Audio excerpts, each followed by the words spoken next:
And welcome back, guys, to another episode of Katawa Shoujo. In the last part, things got pretty steamy, and then heart attacky, and yeah.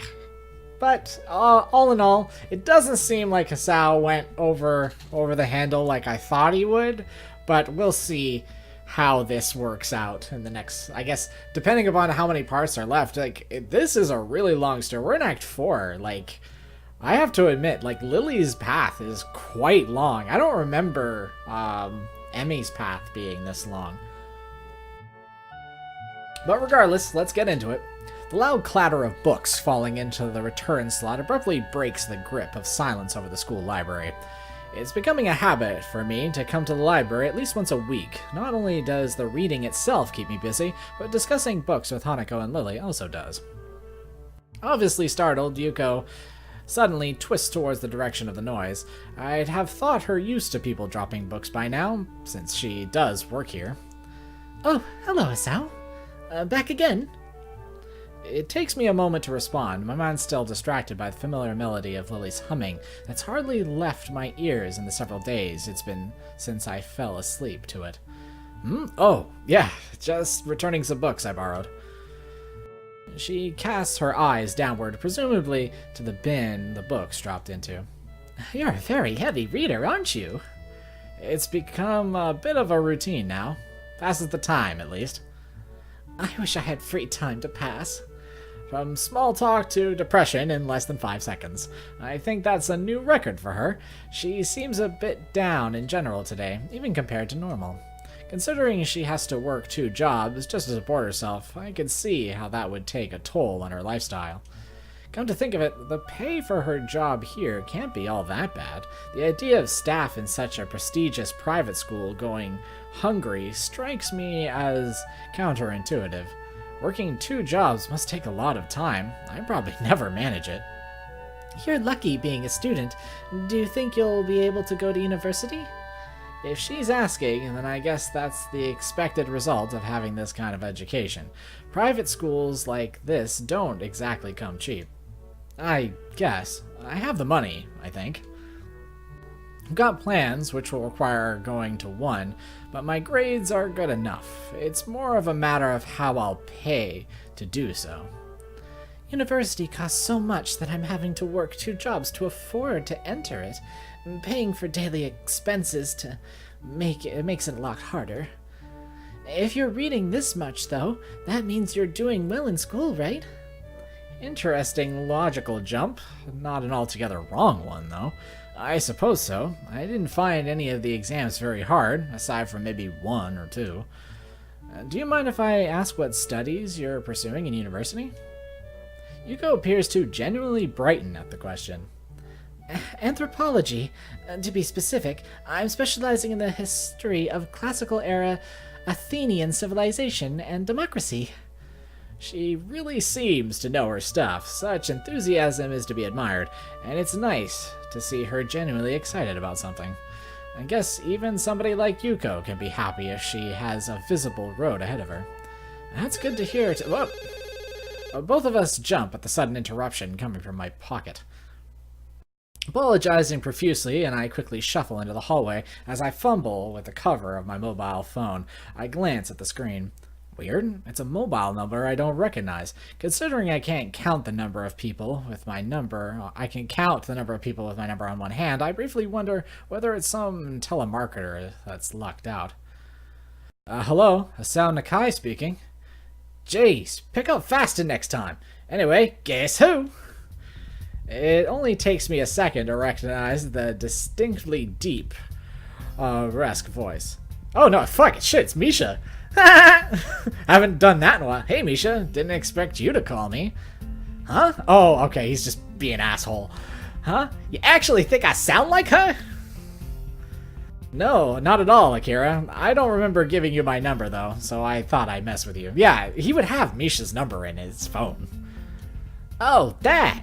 I got Lily to give it to me. Not hot. She positively breams with pride at the statement. She's trying to get me caught up in her pace. I know it.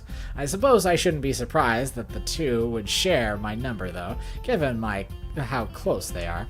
So, what's up? You free right now? I guess. Why? Could you meet me at the park in town? I just want to talk to you about some stuff. Is that an invitation to a date? What? Of course not! She sounds suddenly crestfallen, her previous teasing nature having instantaneously left. It seems strange for her. Anyway, I don't see why not. When do you want to meet? Kinda now-ish? Wait, right now? But it's... The dead silence suddenly coming from the phone announces the fact that she has unceremoniously hung up. For a long time I just stand there staring at the call end message on the screen while replaying the conversation in my head. What the hell, Akira? Throwing a glance up and down the street, I cross the road and step into the park. I've learned to pace myself on such walks, mostly because Lily's slower speed during our forays into the town means I have to consciously slow myself down. That aside, I hope Akira didn't expect me to be immediately prompt. Oh. Yeah. Isn't she? That's the first time where I actually just got taken aback. I was like, wow, she's actually really cute. Also, she's drinking in the park. I'm fairly sure you're not allowed to do that unless you're able to do it in Japan, because you're not allowed to drink in public here. It takes only a couple of seconds to spot her, waiting on a bench with a can of beer in her hand. The look she gives me as I walk up lacks any hint of acknowledgement or greeting. What's with that look? I needn't have come, you know. I knew you would. You're that kind of person, after all. I lower my brow at her remark as she disposes of the can, emptied by the time I arrive, and a metallic clattering ringing out. Akira takes a seat on the old wooden bench, and I follow her lead. She takes another can of beer from beside her and opens it before speaking, taking a large gulp. She seems to really like that stuff. Looks like it runs in the family, apparently. I suppose I don't need to ask what this is about, or rather, who it's about? I heard from Lily that you asked about our family. They share more than phone numbers, that's for sure. I'd probably be very worried right now if it weren't for the total lack of malice in her voice. Rather, her tone sounds almost wistful. Idle curiosity, mostly. I have to admit, I've never have guessed you two were half Scottish. She gives a weary chuckle of amusement. I've heard that before, trust me. The small smile falls from her face, her eyes looking ahead distantly. Aside from the occasional elderly couple talking as they slowly walk the meandering paths, and the odd aging car, it's pleasantly quiet. She didn't tell you everything, though, did she? It was pretty brief. Your parents live in Scotland, she hasn't met them since she was 12, and she wants to meet them again. It's always surprised me how devoted she is to our parents, for all the good they did us.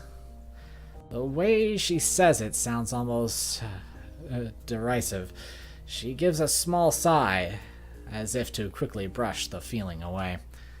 Why do you think they left, Hisao? Why do I think they left? From what Lily told me, it was because of work. I guess a pretty decently paying job was involved as well, given the way for your parents seem to live. So Lily went to a private school, and that's why she carries herself with the airs and graces of the upper class. Yeah, since the business in Inverness boomed, our father decided to move directly to the same city as its headquarters. That's just the conclusion I'd thought you'd come to, though. You're too good-natured. You don't think they left for their career? I'm sitting here bitching to you about it. What do you think? Yamako Academy. I've always felt that place was kinda creepy. Like it was an isolated hideout for those proper society doesn't want to see nor hear. They probably just rue the fact that Lily wasn't old enough to be shoved there by the time they left. A long silence follows her abrupt and very harsh criticism of her own parents and Yamako.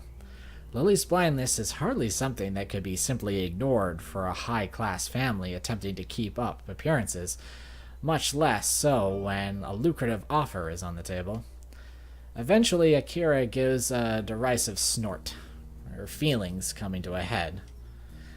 Moving to secure our financial future with his new job posted.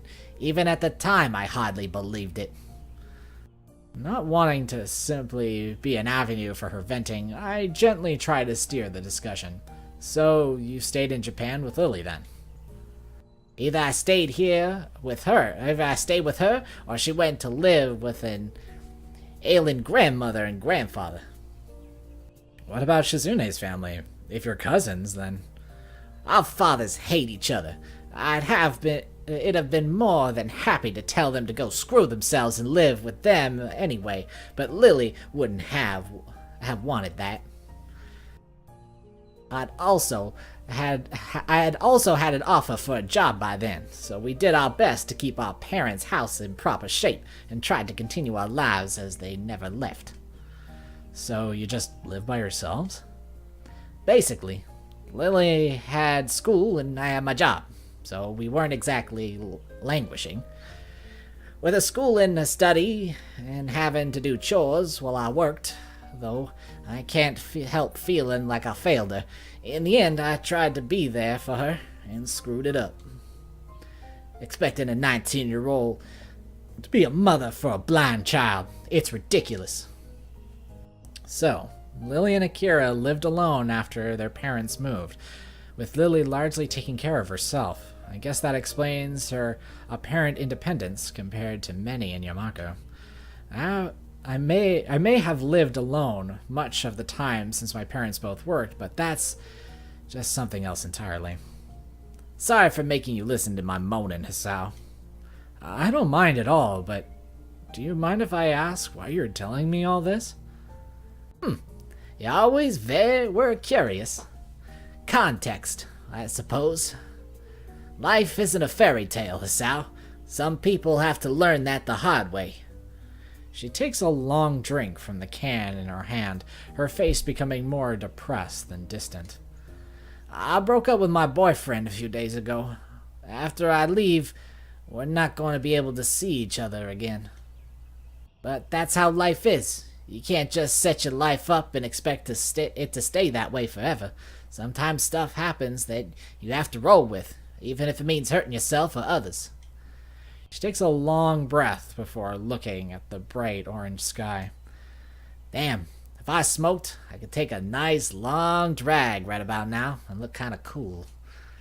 I wanted to respond to help her in whatever way I can, but I feel utterly useless. This kind of situation is one I've never been in, and I simply don't have the experience to say anything meaningful to comfort her.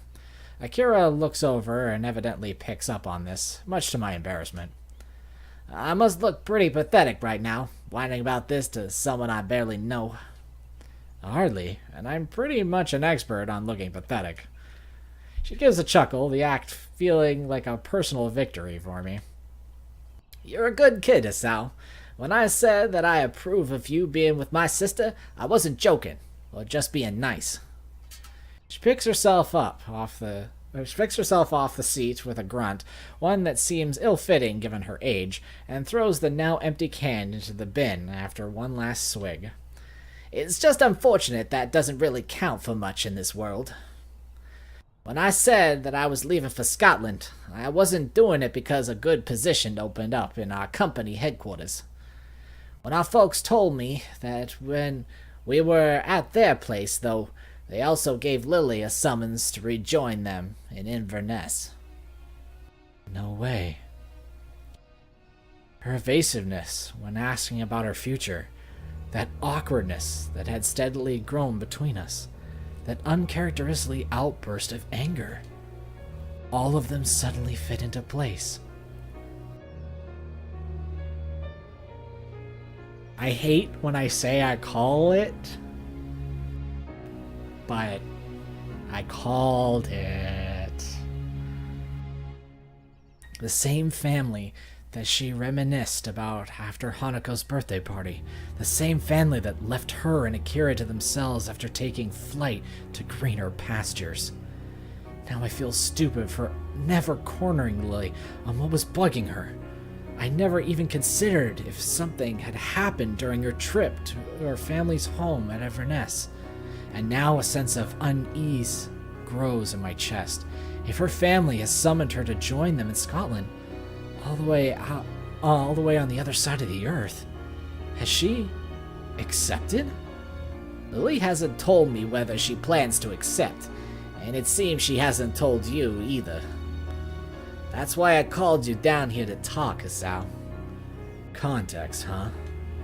I sit back, my feeling of worry and frustration no doubt written all over my face. Lily's a strong person, Hisao, but she's not infallible. I guess it's my job to worry about her, being her older sister, but I think that you deserve to know. I understand. You okay? You sound depressed. No, I'm just thinking. That's good. Thinking is good. Being rash won't get you nowhere. Sorry, the accent makes it better. I clearly know he said anywhere, or she, wow. She said anywhere, but I was like, nowhere, because that's the voice I'm giving him. Her. God damn it. She looks at her watch, barely moving her wrist. I've got to go. Will you be okay? I'll be fine, don't worry. I'll have to talk to Lily about it and get everything sorted out.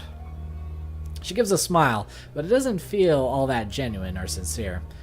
Really, both of us are dancing around the fact that Lily's on the precipice of the biggest decision of her life and is trying to take the entire burden on herself. And part of that burden is the matter of our relationship. By the time I look up, Akira's already walking off with her hand held up. For the first time in a long while, I finally have an answer to something. Perhaps not even that, but at least I now have the right question to ask.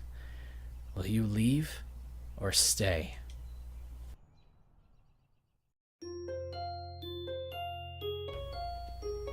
Ooh. It's no longer Daijobu, guys. Hurry, Lily. I'm moving as fast as I can. I can barely make out Lily's voice over the deafening pounding of the rain. Even though I dislike pulling her around, the situation calls for it. I turn forward, my free hand over my head, in a futile attempt to keep at least my hair dry. My vision seems to be in grayscale. This really is rotten weather for summer, and the last kind of climate I want for a date. A pity. I had never checked the weather forecast beforehand, one of the very few times I've ever done so, only for it to say that Sunday afternoon would be fine. Looking to Lily, her shoulders are by now completely drenched, with her right hand holding tightly to mine and her left gripping her retracted cane. This horrid downpour came on just as we were between our destination and Yamaku, so we decided to try and rush the rest of the distance rather than doubling back. Entirely unused to running this fast, Lily using all of her concentration just to avoid tripping over. Hisao, do you know where we're going? Even she's reduced to shouting to try and be heard over the combined noise of the wind and the rain. The rest of my voice is completely drowned out by an even heavier burst of rain. The what? The Shanghai! How far is it? It shouldn't be far now. It doesn't take long before I call out to her once again. It looks like we're safe. It's just up ahead. I quickly pull up to the stop just in front of the familiar exterior, the lantern outside still giving off its reliable glow, and wait for Lily to catch her breath before going in. Ladies first. The tiny bell inside rings out when I hold the door open for her, a smile and polite nod being my reward before entering myself. As I step in behind her and wipe my feet, only a quick glance is necessary to notice the distinct lack of activity. The Shanghai doesn't seem to get much in the way of patronage, and today is no different. Only a couple of tables are occupied. Summoned by the bells ringing, a most expected person comes to greet us. Welcome to Shanghai. Yuko looks chipper today. Trying to predict her mood is pretty hard, but it's a nice change from the norm. Actually, this is a really symbolic place to bring her. You know, like, this is the first time, like, when you came into town originally, you met up with her and Akira here for the first time. Though I have a feeling this conversation is not going to go so well. So, I will see you guys tomorrow. So take care and stay frosty.